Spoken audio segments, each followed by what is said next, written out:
Guidelines for temporary dismissals, sin bins.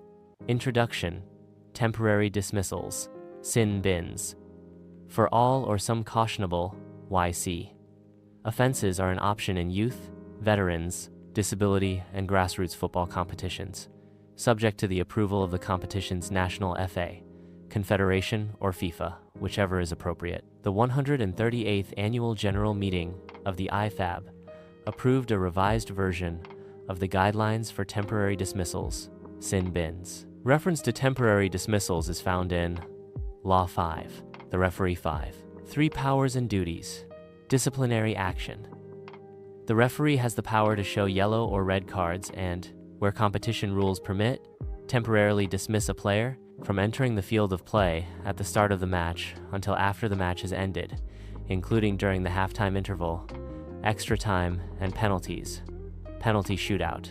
A temporary dismissal is when a player commits a cautionable YC offense and is punished by an immediate suspension from participating in the next part of the match. The philosophy is that an instant punishment can have a significant and immediate positive influence on the behavior of the offending player and potentially the player's team. The National FA, Confederation, or FIFA should approve, for publication in the competition rules, a temporary dismissal protocol within the following guidelines.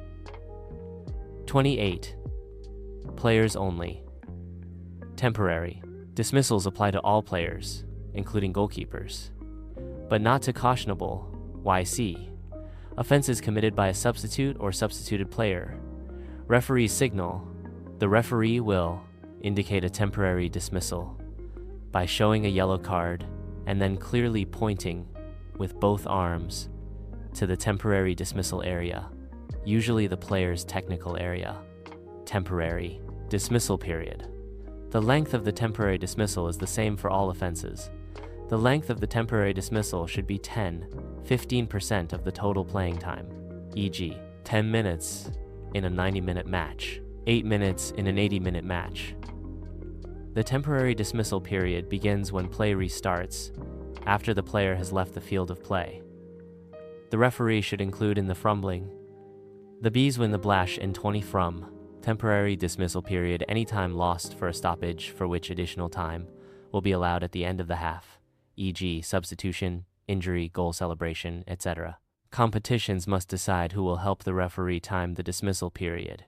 It could be the responsibility of a delegate, fourth official or neutral assistant referee. Conversely, it could be a team official. Once the temporary dismissal period has been completed, the player can return from the touchline with the referee's permission when the ball is next out of play. The referee has the final decision as to when the player can return.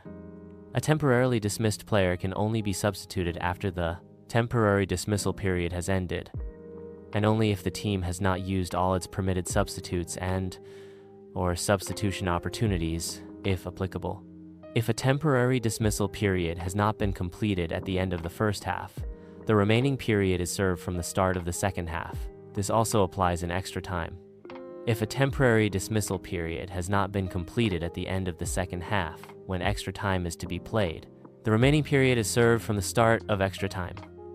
A player who is still serving a temporary dismissal at the end of the match is permitted to take part in penalties.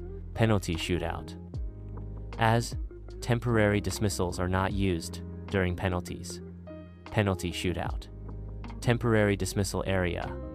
A temporarily dismissed player should remain within the player seizes. Technical area, where one exists, or with the team's coach, technical staff, unless warming up, under the same conditions as a substitute. Offenses during a temporary dismissal period. A temporarily dismissed player who commits a cautionable YC or sending off RC offense during their temporary dismissal period will take no further part in the match and may not be replaced or substituted. Further disciplinary action. Competitions. National FAs will decide if temporary dismissals must be reported to the appropriate authorities and whether any further disciplinary action may be taken, e.g., suspension for accumulating a number of temporary dismissals, as with standard cautions, YCs. Temporary dismissal systems. A competition may use either of the following temporary dismissal systems. System A, for all cautionable YC offenses. System B, for some cautionable YC offenses. System A, temporary dismissal for all cautionable YC offenses. All cautionable YC offenses are punished with a temporary dismissal.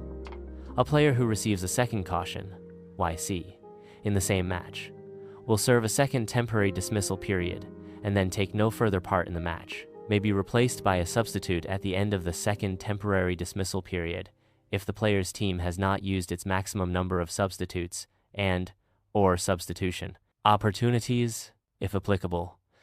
This is because the team has already been punished by playing without that player for 2 temporary dismissal periods.